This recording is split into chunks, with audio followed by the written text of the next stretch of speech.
And you? 21. And how many of those years was spent playing house together in the same apartment? About 2.5. And who are these people? That is the witness and my new girlfriend. And this person? That is my mom. According to your complaint, Ms. O'Banion, the defendant made some unauthorized withdrawals from your ATM, and he agreed to pay you back. Mr. Carney says that he never made any unauthorized withdrawals from your bank account. You never made any loans to him. You also say he owes you for some rent and for some property. Yes. Mr. Carney says he didn't take any property that didn't belong to him, that all he really wanted to do was to separate from you and do so in a clean way, and you should divide the property that you accumulated together amicably, and you refused to do that, right? Correct. For the 2.5 years you were living together, Miss O'Banion, what kind of work were you doing? I was working for my mom, cleaning offices. And how much were you earning? About $1,500 a month. And what about you, Mr. Carney? I did a lot of fast food management. How much did you earn? Probably about $13.50 a month. So you earned pretty much the same amount. Correct. How did you handle your finances? We did them separately. We actually had a joint checking account what everything was paid out of. You had a joint account? All bills were paid out of the same joint checking account. Is that right? For the last year, yes. It was last 2, and it was the whole time. Fine. The time we moved in. Why don't you think about the answers to your questions, Miss O'Banion? What ATM did he make withdrawals from? It was from my credit card. Well, in order for somebody to make withdrawals from a credit card, they have to have a PIN number. He knew the PIN number. What do you mean he knew it? He got it from you in your sleep? Well, I used the same PIN number that I used from our checking, and he knew it. Well, tell me about these unauthorized withdrawals, Miss O'Banion. The first time he went down and took $100 to go out drinking. Did he tell you about it? No, he took it from my wallet, and when he came home from work, I asked him if he knew where my credit card was, and I couldn't find it.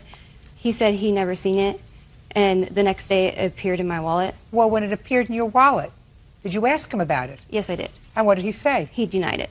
What's next? A couple weeks later, he had a credit card that was with our previous bank, and he wanted to close that out, and so he took $500 off of it. Well, did he tell you about that? We had discussed it, yes, and he said that he was going to pay me back the $500. Okay. Does that sound familiar to you? Yes, that one does. The authorized one does. And the other one, anytime any money was taken off her credit card, she was with me the whole time, and the authorized was with her. I never had her PIN number. Okay, so $500 was for your own personal use. So now you don't have the debt on your credit card and she has it on hers. Correct. Well, you have to give it back to her. Got it? Okay. What else does he owe you for? He owes me for rent. He had moved out, I believe it was May 13th, and that's when we divided up all of our stuff, and he gave me the key back. And May 20th was when he got paid. He was supposed to give me $312. For June's rent? Yes, which is rent. And did he give you the half? No. Well, who was supposed to pay the rent in June? Person living in the apartment at the time. I was off the lease. Well, you weren't off the lease. I was actually, according to the statement I have from the apartments, I was off the lease as of May 27th. Let me see. Your Honor, he was taken off the lease after he broke into my apartment. They immediately took him off the lease so he could not go into the apartment again. Okay. Where did you move in June? I moved into her apartment. Step up, please. First time I interviewed a girlfriend that I found them useful. Tell me your name. Suzanne Olson. Who do you live with, Miss Olson? With Josh. Only? And his mother. And my 2 kids. Well, now we're getting there. Josh. His mom. And his my 2 mother. kids. And your 2 children. Correct. Okay. Whose apartment or house is it? His mother's. The original apartment in question. I'm speaking, Swifty. So you live in his mother's house? Correct. We just moved there. When? When did we move? That's my question. I need an answer. In the middle of June. And where did you live before that? In an apartment. With whom? My 2 kids. And when did he move into your apartment? The with your middle 2 of kids? May. So he did not pay rent when he moved in with you in the middle of May? He... Right. He did not pay rent. Don't play with me, Miss Olson. I'm 10 times ahead of you. We understand each other? Okay. And then when you could no longer live in that apartment, you moved in with his mother? Correct. We moved to the town where his mother lives to get away from everything that was going on. To get a fresh start. Is it your intention to get a place of your own? Correct. Lovely. Do you personally give his mother any money for rent? Yes. How much do you give her? $300 a month. And how much do you give your mother? That's the $150 apiece. What we give her. Well, why do you give her $150 apiece? She's got 2 children. The 2 children are cared for by their fathers, by child support and also by her. You're not following me, sir. There were 4 of you living in your mother's home. Correct. So you don't split this in half. Very small percentage of that $300 a month is yours. She's 3 people, and according to you, she gets plenty of child support, Correct. in addition to her own salary. So you've got to pay the last month's rent in June. You got it? Got it. Perfect. How much is his share? It is $312.50. All right, 500 and 312.50. 812. What else do you want from him? The items he stole, after he gave me back his key and had left, he had a copy that I was unaware about and had gone back and took other items after we split up things. He took a digital camera, a TV, which we did pay half and half. I'm not splitting that up. Go ahead. He took all the DVDs, and he also took a videotape of my son. That involved the child. You had a miscarriage, is that right? It was a stillborn. Or a stillborn? His? Yes. It's a sonogram? Mm-hmm. Is that what it is? You have that? Yes. You want it? I do. That's the only item I was able to obtain. Everything else was hidden, so I do want Well, it. then why don't I suggest you do this, Mr. I offered Carney. to make a copy and give it to her. Which I have Which- not yet received. Well, then do it. We'll do. Do it 5 days from today. All the rest of those things, you're going to have to get over. You understand? Okay. You owe her $812.50. That's all. Step back. 27-year-old Lisa Lane is suing her ex-boyfriend, 27-year-old Scott Eberspacher, for the cost to fix her bedroom window.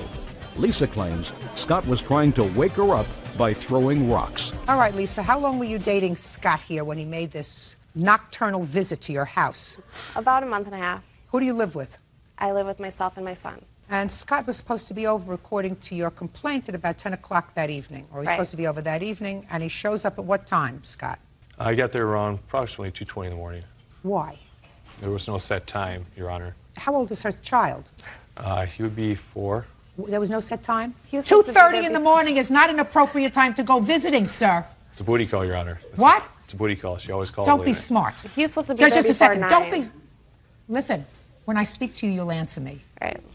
According to your complaint, he was supposed to be there at 10. He wasn't there at 10. You locked the doors. He came 2 o'clock in the morning, rang the bell, whatever. You didn't answer. So he went to your window and he threw a rock at your window to get your attention. He got your attention. He broke the window. He came in. You spent the night together. Later on, you said, I want him to pay for the window. I didn't know the window was broken. All until the right. next Later on, morning. they found the window broken and you want him to pay for the window. That's what the case is. I have a videotape showing a scenario of how Yeah, how he did it.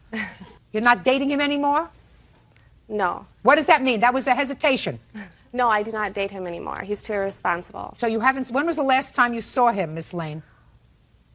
Is not an answer, madam. I don't remember. It was like a month or so ago.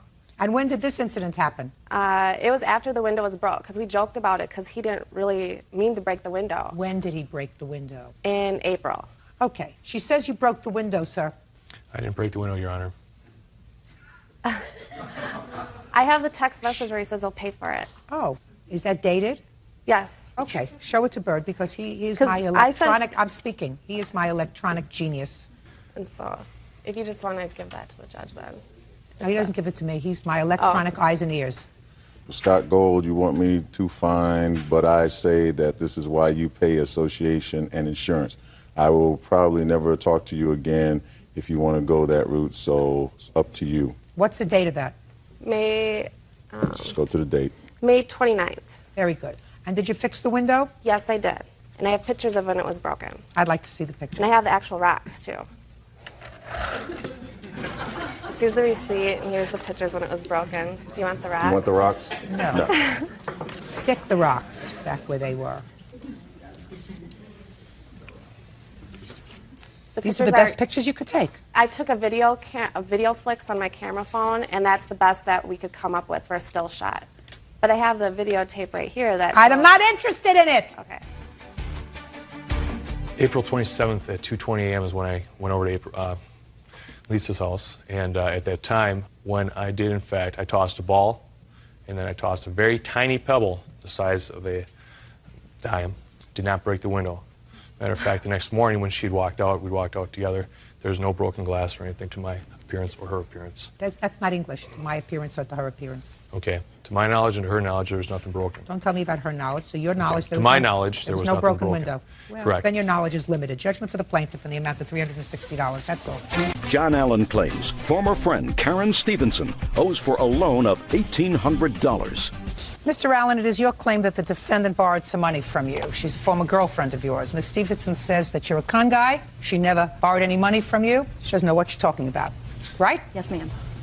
Go. Okay. Yes, we were boyfriend and girlfriend, and we decided to part ways, and we remained friends. On about the middle of September, about a week before I actually loaned her the money, she called me in desperation, said Lisa had taken a checkbook that no longer existed, a checking account, wrote a check out for $1,800. She needed money, that the bank was pressing charges, and she wrote out a bad check? Yes, Lisa. Is Lisa here? No. Where is she? She lives in Florida. Who does she live with in Florida? Herself. What does she do for a living? She's a cashier. Ever been arrested? No. Ever been charged with crime? Lisa? No. Lisa? No. Okay. Go ahead. So at the time, when she called me, she said, I need this money. If I don't pay this $1,800 back. For Lisa? For Lisa, they're going to arrest me because it was drawn on my bank account. So... Oh, just a minute. Where do you live? Salisbury, Maryland. You live in Maryland, and somehow Lisa got hold of one of her old checkbooks. Yes, ma'am. And Lisa forged a check for $1,800. Yes. But there was no longer an account. Yes, ma'am. And Lisa cashed a check in Florida. Somewhere, I don't know actually, when she said, but it was a check written on this account, and it bounced, so the bank was going to press charges, and if she didn't pay the money back, they were going to put her in jail. Put who in jail? Karen. It's not true. She didn't write a bad check. Well, that's what she told me, ma'am. That sounds ridiculous. Okay. I mean, doesn't that sound ridiculous? How old are you? I'm 40, be 42 in March, ma'am. 42. What do you do for a living? I have a few businesses. I'm going back to school, getting my real estate degree, and What kind of businesses do you have? I have a business running a company. I started in 1990. What does it make? What does it do? Well, I buy and resell food. Isn't like a Cisco or a U.S. food service. You do that now? No, right now I am in the process of going back to school. The company. So now you don't do anything? No, the company still exists. I'm collecting my accounts receivables and stuff like that. Yes, ma'am. I'm still in the process. I have real estate I'm selling. I do various different things. Who do you live with? I live with my brother right now. I'm in the process of selling my real estate. My You're home, in a process of doing an awful lot, Mr. Allen. Yes, ma'am, I am. Are you in the process of going through a bankruptcy? No, ma'am. Did you go through a bankruptcy? No, ma'am, I haven't. Did you ever apply for a bankruptcy? No, Did you ma'am. ever consult with a lawyer about a bankruptcy? Yes, I have. When? I consulted with my lawyer in August, September, October, just discussing. September of 2006? Yes, ma'am. About the same time that she was asking for some money? Yes, ma'am. Now, why would you consult with an attorney about a bankruptcy, sir? I just gone through a divorce. That the settlement of property had to be dispersed. I had loans with my company, just seeking my different options, out there. It was discussed, but it was never gone through. I'm in a process of selling my assets to pay debts. That was my choice to do it that way. I want to make sure all of my bills are paid. That's why I'm selling my home, other real estate. I have a $1.5 million piece of business real estate that I'm in the process of selling. What's the mortgage on it? $790,000. When did you purchase it? I purchased it in June of '04. In whose name is it? It's in my company's name. Which is? Paradise Produce Company Incorporated. Who else is a partner in Paradise Produce? Nobody. Current on your mortgage payments? Not at this time, no. They are in the process of being sold right now. Is there a contract for the sale of the property? Yes, there is a contract for the sale of the property. It's pending on other things, that's going on in the community. So. You got a lot going on in Yes, ma'am, your I do. life, Mr. I'm a very Allen. active man. You're a lot going on. Yes, ma'am, I do. Okay, so she asked you for this $1,800, and what did you do, sir? I just wanted to get a sense, because I have to figure out who's pulling my leg and who's not. I wrote her this check out from one of my bank accounts. I have numerous bank accounts because I have personal things, business things, and all that. And I actually wrote it out to her name and put loan on the memo. I handed this check to her on September 26th, and she took it, and I said, you can go right down the road and cash this check at my bank. Where did you give it to her? I gave it to her in the shopping center parking lot. I met her in Del Mar, Delaware, on the Delaware side. So that night, she called me back. She says, well, I don't think I can cash this check. I've lost my license, and I don't have a current checking account. I said, well, you can go right to the bank and cash this. I said, I made it out to you, and there's money in the checking account. She said, no, I'd rather you go to the bank and cash a check. And I said, well, let me think about it. And I said, but I would need this other check back. So the next day, I went to Lori. This is my witness, Lori Collins. Can I bring her forward, Judge? Or? Who are you? I'm a friend of John's.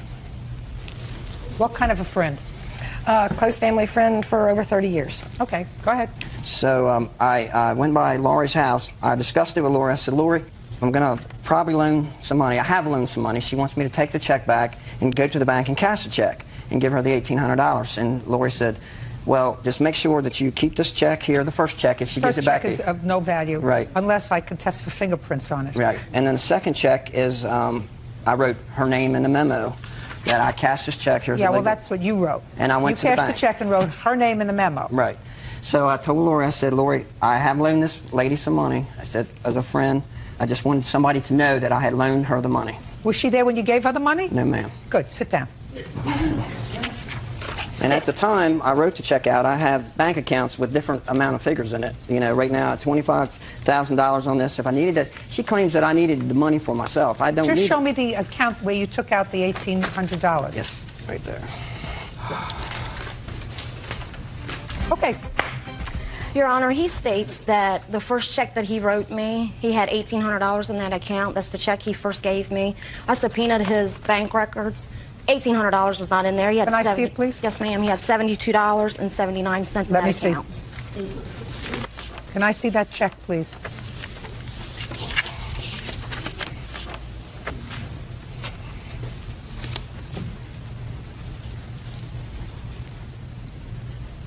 Sir, you wrote her a check on 9/26 for $1,800. You didn't have $1,800 in that account. Right. On which you wrote this $1,800 check. Right. Well, why would you write her an $1,800 check and tell her to go? Because I was going to make a deposit in the account. I moved money from different checking accounts. I have interest-bearing accounts with my business and everything like that. I move money when I need money to pay bills like Yeah, in but the you business. didn't move any money here, sir.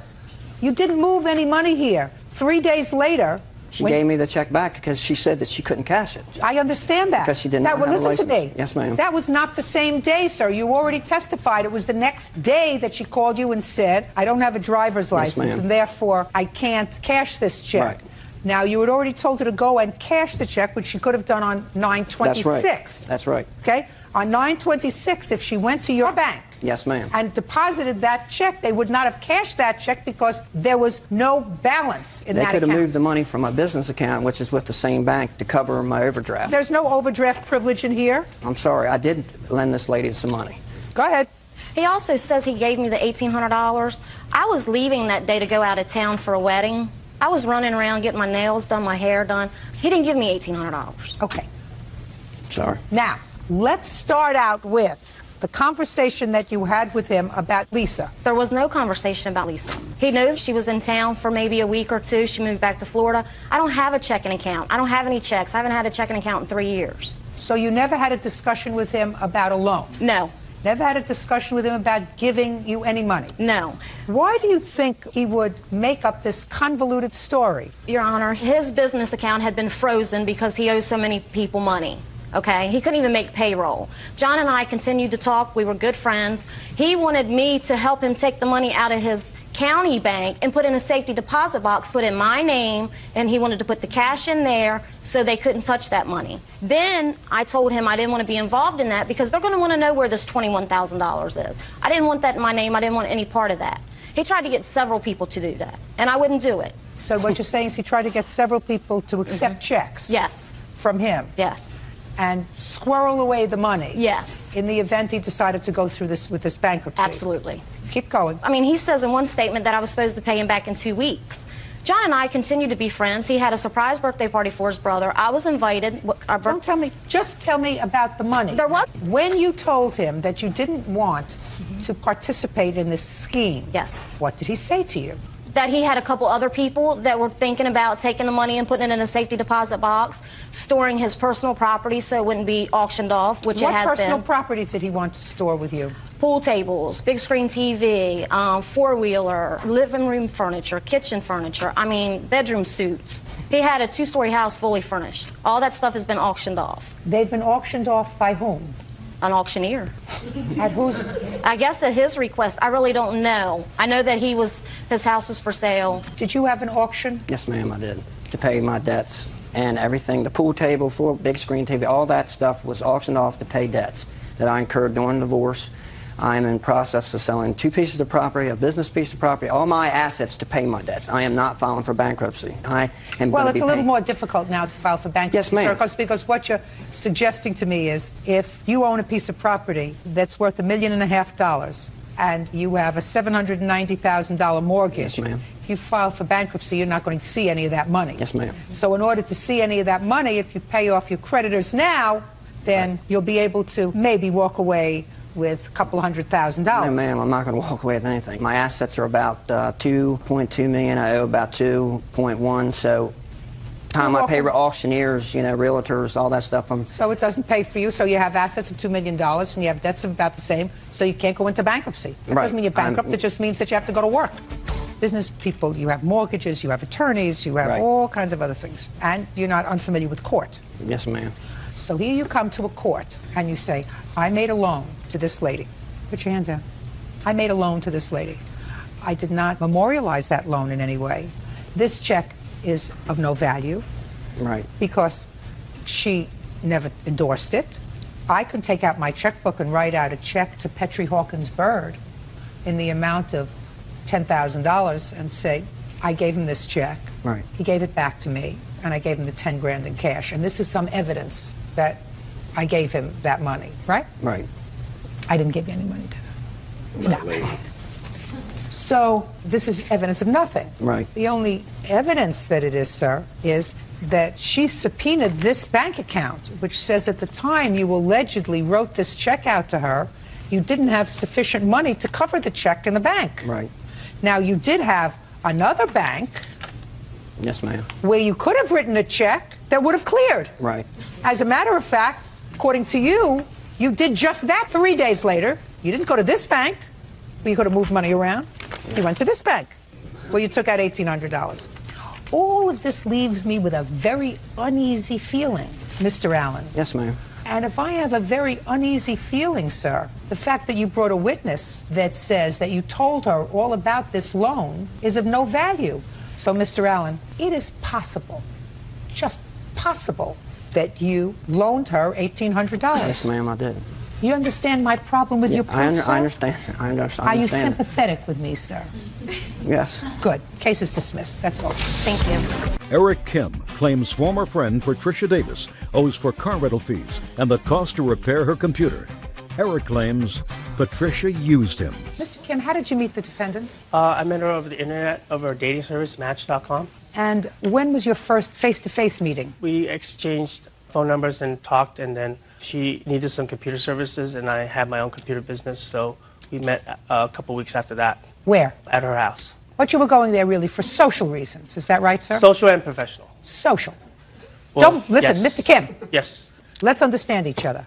I read your complaint very carefully. Okay. Your complaint alleges the following, sir. That she owes you for computer services that she agreed to pay you for.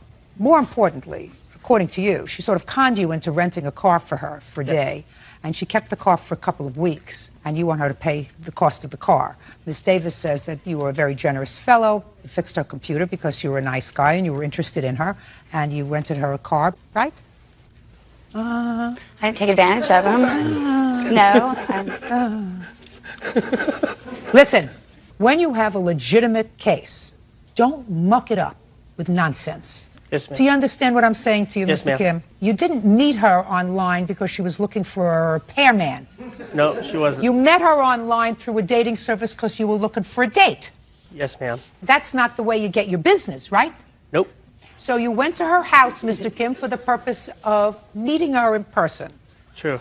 Now, you knocked at the door, you rang the bell, and she answered the door, and you went, aha.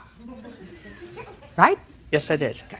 And you went inside, and what happened when you went inside, Mr. Kim? I looked around, and she had a very nice place. Good. Did you have a meal? Did she offer you a drink? Did she offer you a cup of coffee? Did you go out? What did you do? We just talked, and she mentioned that she saw... You were talking. Miss Davis, are you accustomed to inviting people over to your house that you meet on the internet? Don't you know that that's dangerous, madam?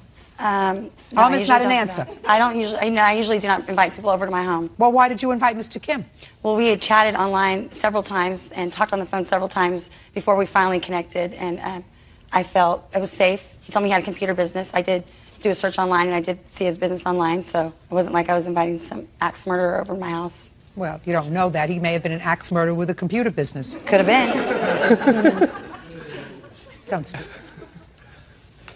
Did you go out, or did he stay in your house? He stayed in my house. For how long? Probably about 2 hours. What were you doing in the house for 2 hours? He was fixing my computer and then hooking up my wireless. Did you ever see him again? The second time when he rented me the car. When did he come to your house and fix the computer? What date was it? January? November. November. Mr. Kim, what date did you go to her house? November 5th, 2005. Okay. Now, she said you were there for a couple of hours. You worked on her computer. When you left, Mr. Kim, can I see a copy of the bill you left her for the repairs of her computer? Thank you.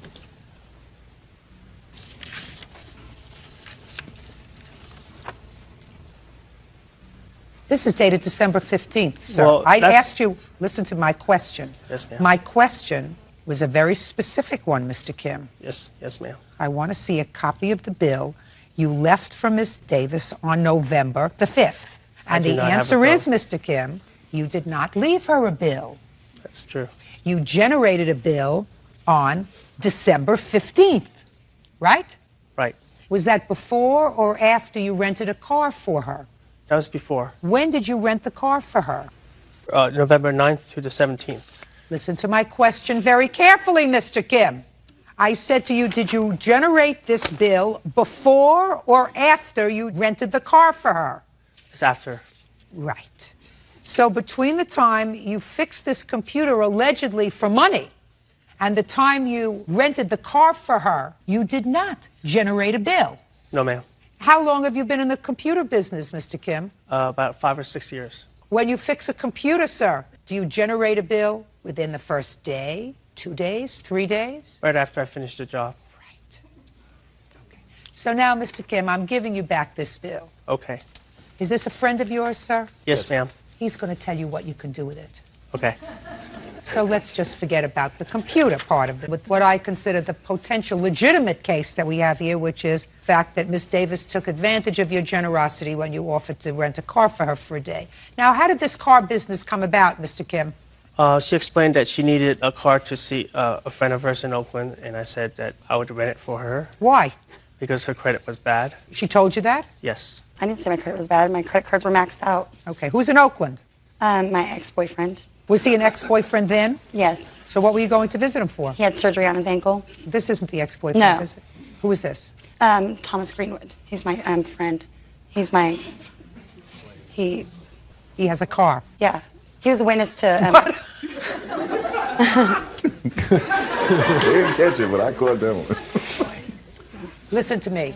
She called and said she needed a car for a day, so you agreed to rent a car for her for a day. What happened, Mr. Kim? She promised that she would return it, paying for the amount for the rent the next day, and that was what we agreed upon. What date did you go to Oakland? The 8th or the 9th of November. So what happened? I went there and I saw my friend, and I stayed there for a couple of days, and then I came back to my house, and then back to the Bay Area again a few more times. And then all of a suden, the police show up at my house. And I was in bed asleep, and they, I didn't lock my door because I lived in a nice neighborhood. I didn't think I had anything to worry about, and I hear this, when I'm 12, all those CB radios and stuff, and I wake up and they have guns drawn on me. And I said, what's going on? They're all, we're here for the stolen car. I said, stolen car? There's no stolen car. And they said, well, we have a report that there's a stolen car here. Mr. Kim, how many times did you try to reach her between the 8th of November and what day, the 16th? Yes. At least 4 times a day. Did you leave any messages? The message box was full. What do you do for a living, Miss Davis? A receptionist for a doctor's office. For how long? 6 years. Same doctor? Same doctor. What kind of doctor is it? Podiatrist. You have any children? 1. Where's that child live? Half the time with me and the other half with her father. Okay. Now you can stand up. Who are you? I'm her friend. I guess I get to handle the axe murderers. How long have you known the defendant? About 7 years. Have you ever met Mr. Kim? Yes, I have. When? The day that he came over to do the repairs on the computer. Tell me about that meeting.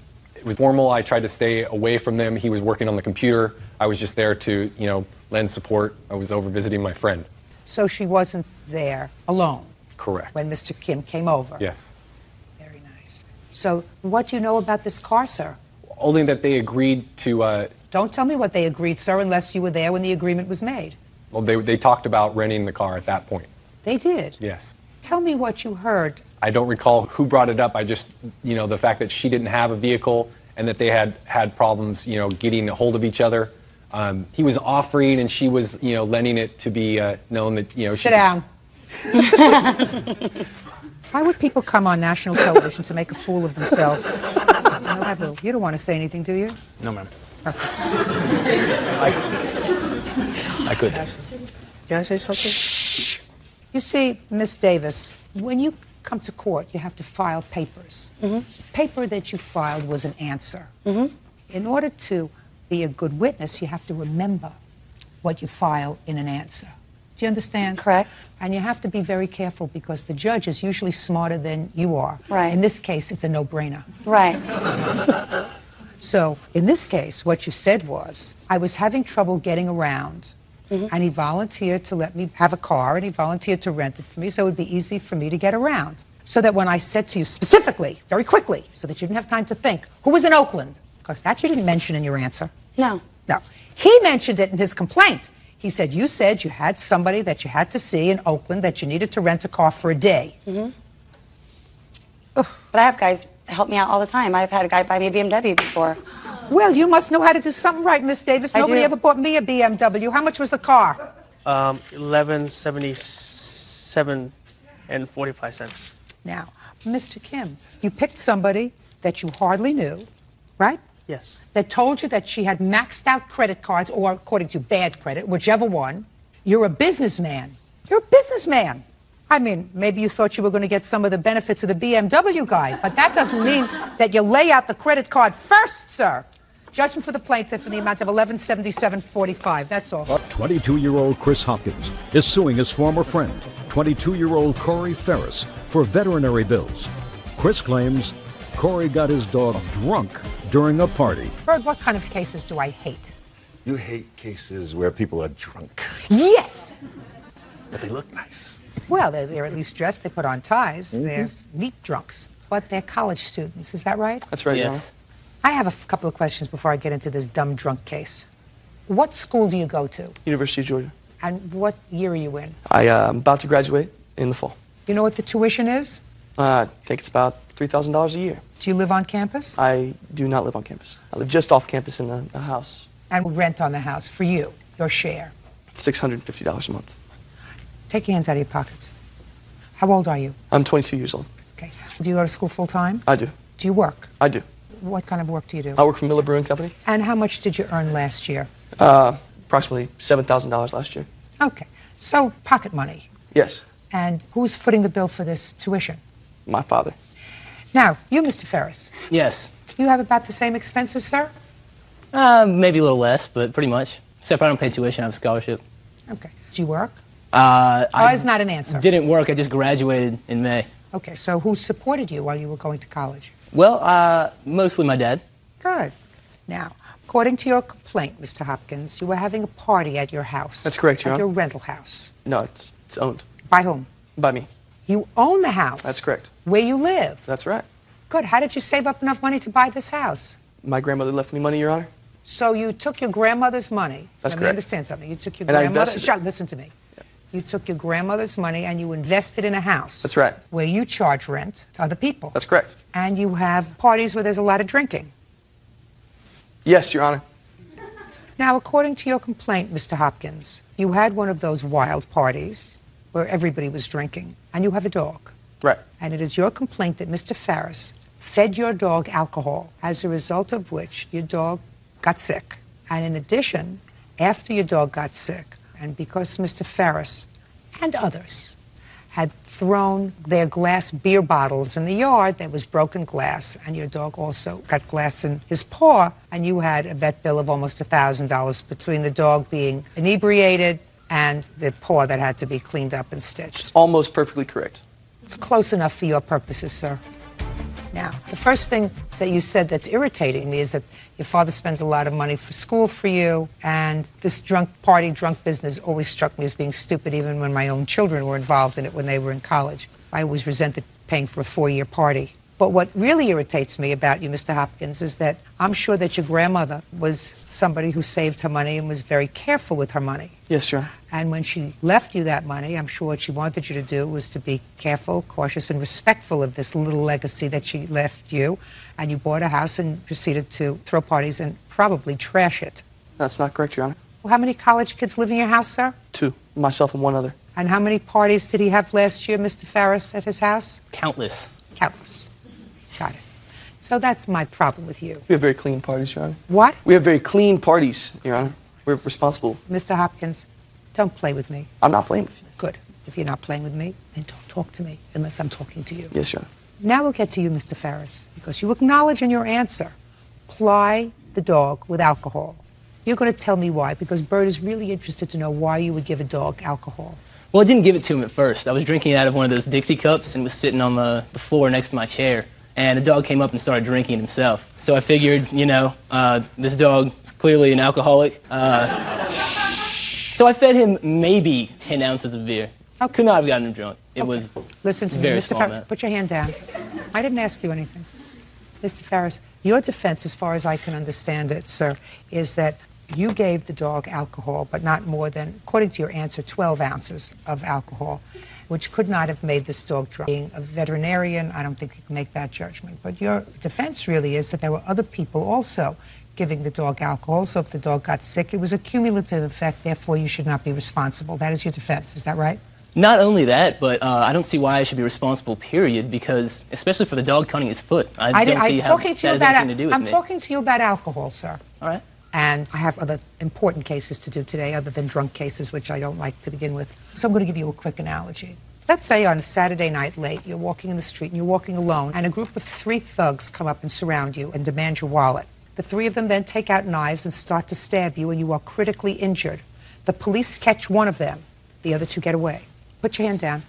If the perpetrator said, I wasn't the only one to stab him, and therefore you can't charge me with stabbing him critically because there were 2 other people involved. Do you know what the justice system says to you? What if the guy testified against the other 2 and they gave him a lesser... Listen to me. Don't change my fact pattern, sir. All right. This is my party. This is my playpen.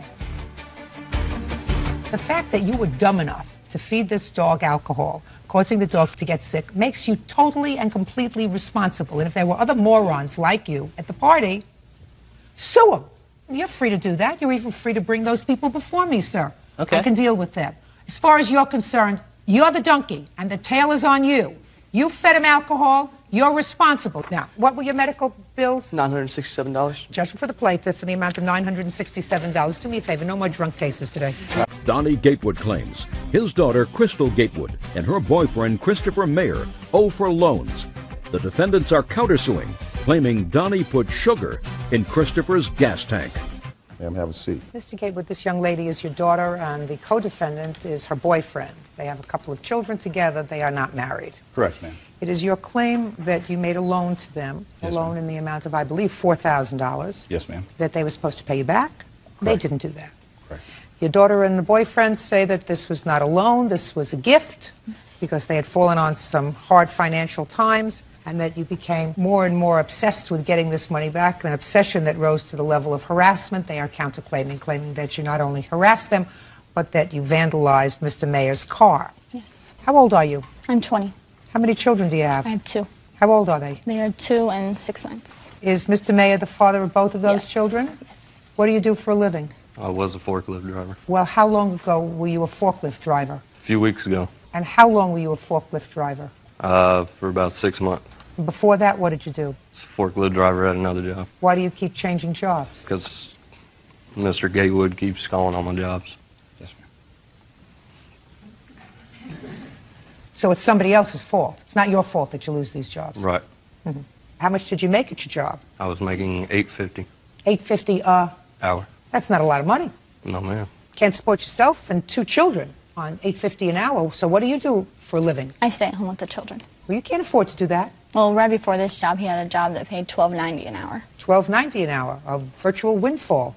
You think you can support a family on $12.90 an hour gross? I think it's a pretty good amount. And when did you lose that job? November. And you went right to work for somebody else? Yes. When did they call and ask you for money? About the first part of February of this year, your ma'am. Now, if you were working in February, what did you need money for? Look, don't go like that. I don't know. If he's working as a forklift operator at a job that he can support a wife and 2 children, girlfriend, excuse me, why did you call your father for money? Pretty much he continued to lose every job right around 3 weeks. And each time the boss of the job would call and say, I'm sorry, we have to let you go, but there's a complaint that we got from a person calling in. And a boss doesn't fire him if he's doing a good job because some stranger calls that he doesn't know and says he's not doing a good job. That doesn't make sense, Miss Gatewood. Okay, so you called your father and said that you needed money. we actually called him and said, could we stay with you for a while until we got something saved up? So, Miss Gatewood, so you called the person who you thought was responsible for your husband, saying that. I must be old-fashioned.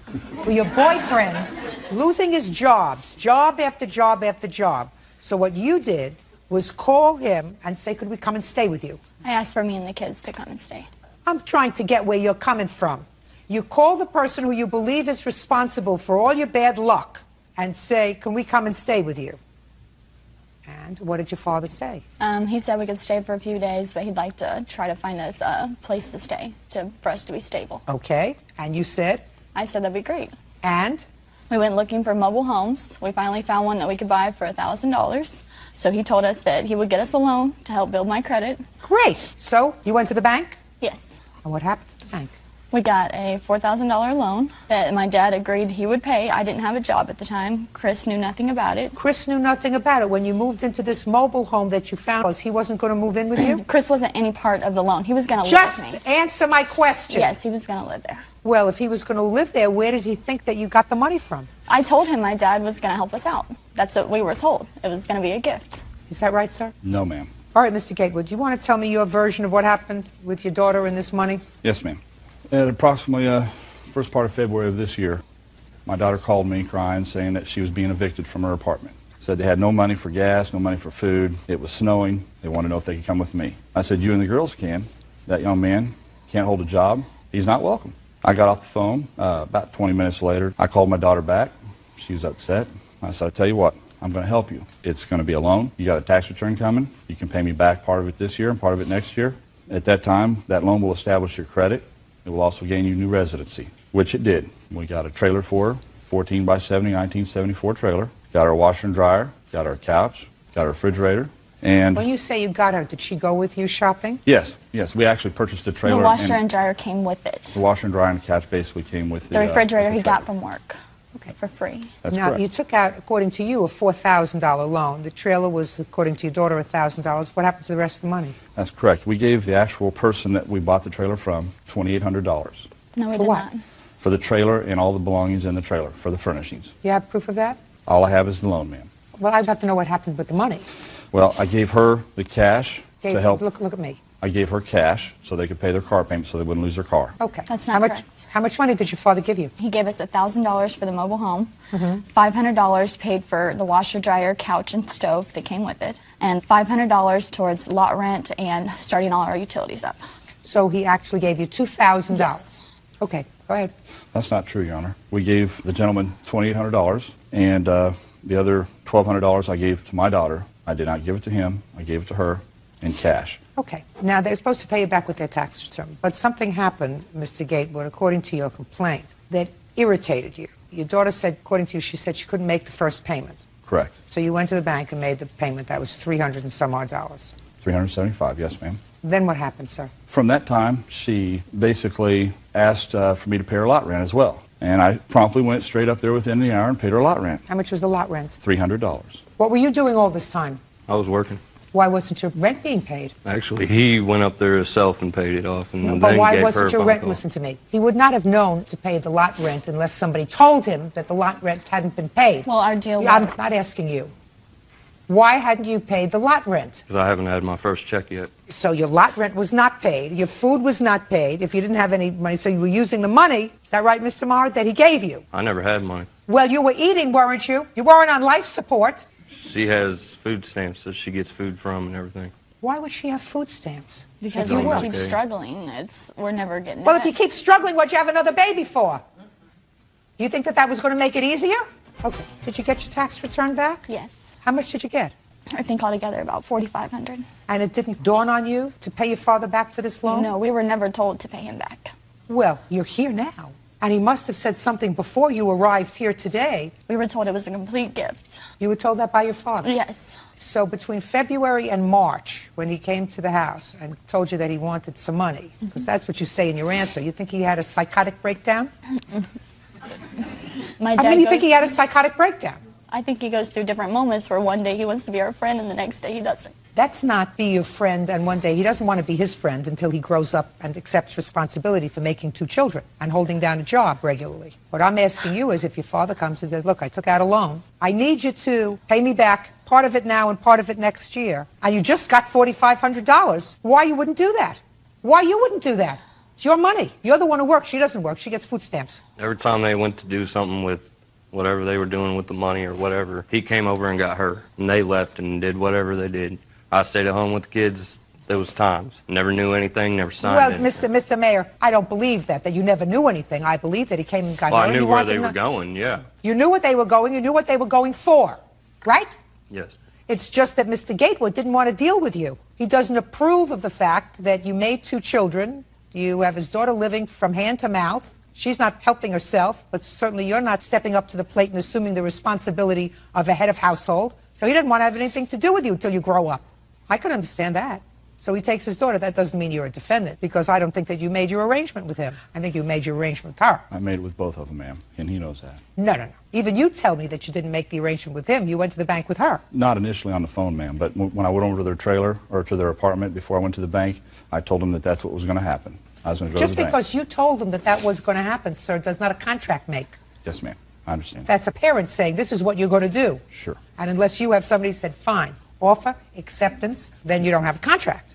Yes, ma'am. So I think your agreement was with your daughter. And I don't believe her when she says it was an absolute gift. Otherwise, you wouldn't have come over to the house to try to get payment. He came over to the house because we quit talking to him. We just wanted nothing to do with him. He started... Well, why would you have nothing to do with him before he took out a loan for you as, according to you, a gift for $4,000? Because according to you. Why would you want to all of a sudden have nothing to do with him? Because they all of a sudden wanted nothing to do with us. They didn't have us come over. My mom never came to see my daughters, nothing. You're talking about 2 weeks? You're talking about from February to March? Yeah, my mom would come over at least like twice a week and see them, and she just quit coming over, quit caring. Oh, you're just a victim. You're a terrible victim. What do you think? You think both your mother and your father had psychiatric problems during those 2 weeks? No. Well, what do you think happened? I don't know. I think they got money greedy and... They got money greedy? Yes. I think we deserve that money because as many jobs as my dad has cost Chris. Miss Gatewood, if you believe the fact that your father caused Chris to lose his job, you better have a head adjustment. He may have convinced you of that, but the truth of the matter is, that's a lot of baloney. A lot of baloney. Do you think I'm a smart lady? Yes. They don't keep me around here because I'm 5'6" and gorgeous. They keep me around here because I'm very, very smart. And I have a history with people. Things make sense or they don't make sense. Parents who are faced with the fact that their daughter has had 2 illegitimate children with a man who can't hold down a job, but who seems to be in love with him and seems to at least want to try to make a life with him, don't sabotage that by getting him fired from his job so that their daughter will be out in the cold with her 2 children. I believe it's a control thing. Like, he always wants to know where I am, everything. He's always tried to bring me back to his house. No, he's not. You called him and asked if you could come home, and he said you can come home for a while, but I'd much rather see you in your own place. He doesn't want you to come home with the 2 children. He doesn't want to be a parent to your 2 little children. He doesn't want to be a grandparent either. Oh, Miss Gateway, you are truly a victim. Maybe you found the perfect foil. What you are is a big baby who has babies, but who made an agreement with your father, and then he said, I'm not giving him my $4,500. There's no way. I didn't make an agreement with him to give him $4,500, and you don't have $4,500 because you don't work. And that's what started the problem with your father.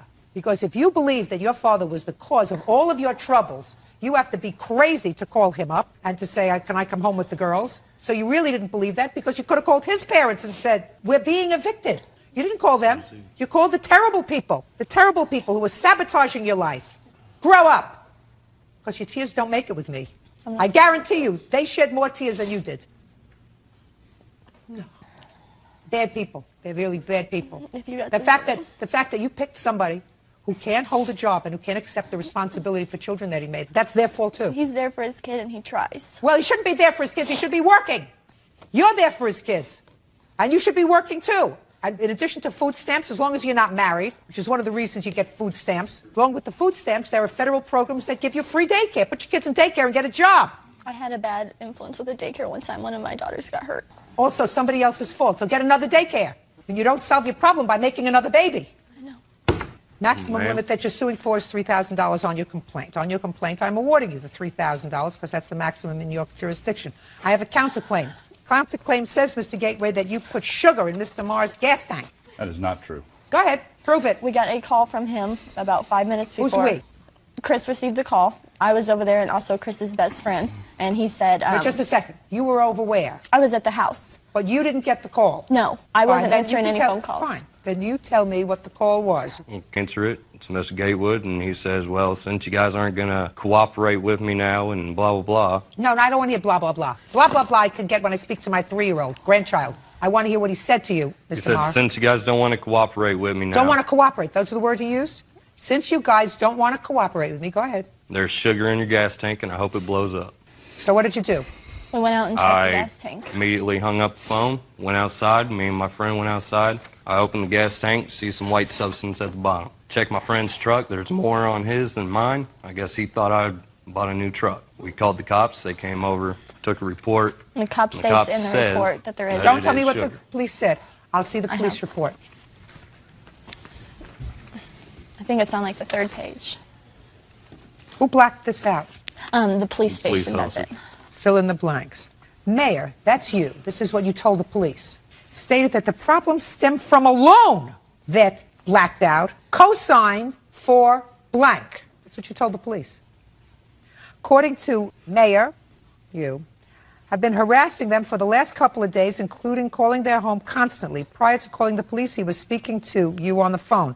Conversation quickly became heated and turned into an argument. While they were speaking, you told Mayor he put sugar in the gas tank of his car. Mayor and your friend then checked the gas tank of both their vehicles and saw crystal-like substance, so Mayor called the police. So here, Miss Gatewood, your boyfriend, acknowledges that this was a loan. Was there anything wrong with your car? Yes. Uncross your hands. You have either the estimate or the cost of fixing it?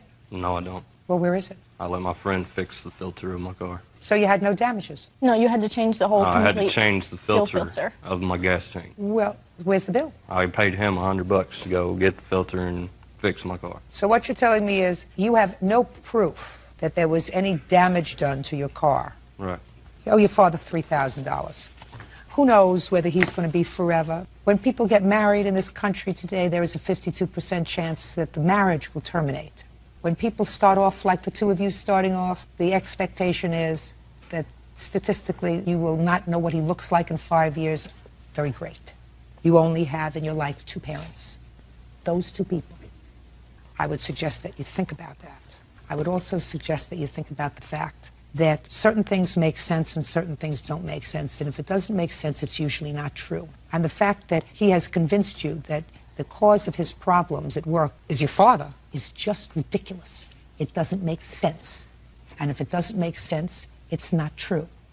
Judgment for the plaintiff in the amount of $3,000. Mamie Carter says her son's former friend, Michael Powell, damaged her home while she was on vacation. Mamie claims Michael threw parties the entire time she was gone.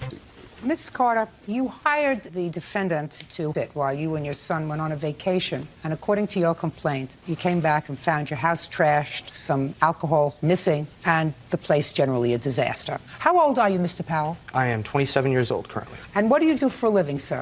Currently, I'm a waiter, and what were you doing when you were engaged by Miss Carter? Full-time college student, Your Honor. Full-time college student at age 27? I'm on the 10-year plan. Where were you living? I was living... Why are you gazing up at the stars? I'm sorry. These are not hard questions, Mr. I'm sorry, Powell. Your Honor. These are not hard questions, sir. I'm sorry. I live Where were you living at the time that you were retained by Miss Carter and you were a full-time college student on the 10-year plan? I live in a duplex near downtown San Antonio. With whom? With a roommate of mine. And who supports you? It's not an answer. The state. How does the state support you? Student loans, Your Honor. You've been getting 10 years' worth of student loans? No. That's why I've been in it for so long, because I've been working as well as going to school at certain points in time. So that's why I'm 27 and still in college. How many credits do you have? So you don't mind if I go through this with him, do you? This have a is good time. fascinating. I'm going to have a good time. Sometimes the job demands you have a good time. Sometimes I'm a little bit indecisive, Your Honor. So I've changed my major quite a few times. So probably I've accrued close to 160 hours in school. What do you want to be when you grow up, Mr. Powell? Where does your family live, Mr. Powell? They live in San Antonio, Texas. Is that where you come from? Yes, born and raised. Are you friendly with your parents?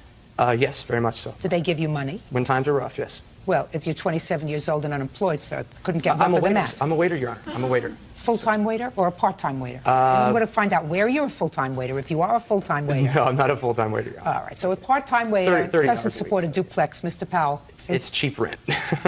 Didn't think that this would happen to you, did you? All right, enough.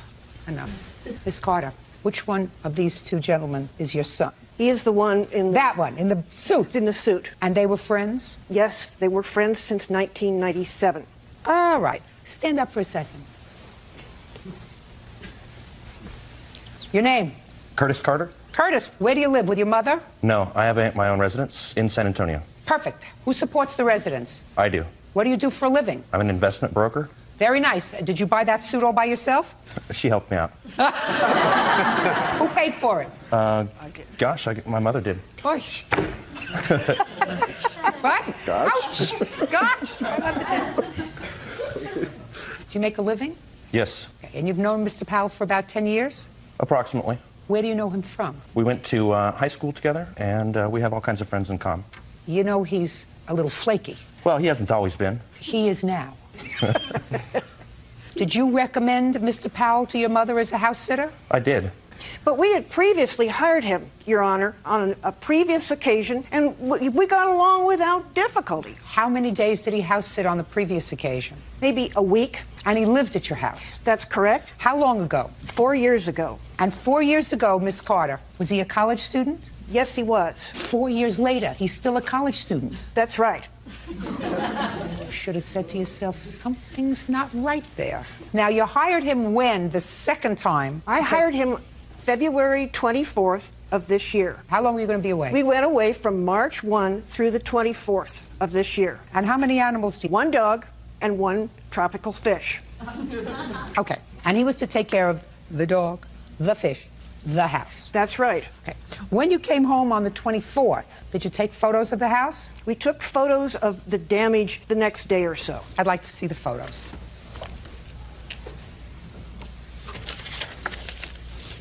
Are you an otherwise neat person? Not particularly. Now, where was this brick wall? The brick wall is outside my kitchen. Somehow, it was knocked into the driveway. A 4-foot section of it was knocked in. Your Honor, okay. It wasn't a 4-foot section. It was maybe more like 2 to 2.5 feet. It was about 15. I know because I bought the bricks. There was... I want you to tell me, Mr. Powell, how the brick wall fell down. All I can really tell you is I believe it was because she lives in Almas Park, which is also a basin. It floods there a lot. Just a second. Did it flood the 3 weeks that she was gone? No, Your Honor. And we are not in the floodplain. You have to give him a chance, Miss Carter. Don't interrupt him. Either way, Were you leaning against it? I was leaning against it, indeed. You were leaning against it when it fell over? When it started to tremor, and then, boom, fell down about close to 15 feet into the driveway. But I also have leaned against it. I told you, don't interrupt him. So you were leaning against the brick wall, and it fell over into the driveway? Indeed. And you tried to fix it? Indeed. Indeed, I did. Did you fix it? To the best of my ability, I had my friend over here, Jason, and his brother-in-law, who does construction and mason work. 27 years. Helped to put the brick wall back together again. And I even planted flowers in the flower pots because I felt bad about the whole situation. On what date, Mr. Powell, did the brick wall fall down? Well, I'm basing this on the plaintiff's statement. She said, I don't want you. Well, the plaintiff is in Africa, on the plains. Okay. You are on her brick wall. Okay. So you tell me what date. Let's go back a second, Mr. Powell. You're 27 years old. Yes, Your Honor. You're a 10-year veteran of college. Yes, Your Honor. How many brick walls in your life have fallen down when you were leaning against them? None since that one, Your Honor. Before this one? Any before? No. So that would be an event that you would remember. Now, Indeed. On what date did the brick wall fall down? February the 27th. That would be before she left. Oh, I thought she said she left the February the 25th. See, this is the problem here, Your Honor. It's been so long since the whole incident has occurred. I really don't. Dates are kind of a problem for me to recollect at the time. Life is a problem for you, Mr. Powell. Now, when did you have the first social gathering at her house? Well, I had a few social gatherings. They were spread out, you know. She said I could have a few people over, several people over. She said there wasn't a problem with that. So I did have friends over. That's not at other true. times. Don't do it again. Otherwise, I'll say goodbye to you. And you don't want that to happen. No, I don't. How many times did you have social gatherings in the 3 weeks that you were house sitting? 3 weeks I was house sitting, probably 6, 7 times. And give me a range of number of people that you had at the house when you had these social gatherings. The most at one time would be 5, including myself. Were you always inside or did you go outside? We went outside. When you went outside, what did you do outside? Smoke cigarettes. How many bottles of Miss Carter's alcohol did you consume? I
ठीक है, बहुत अच्छा है।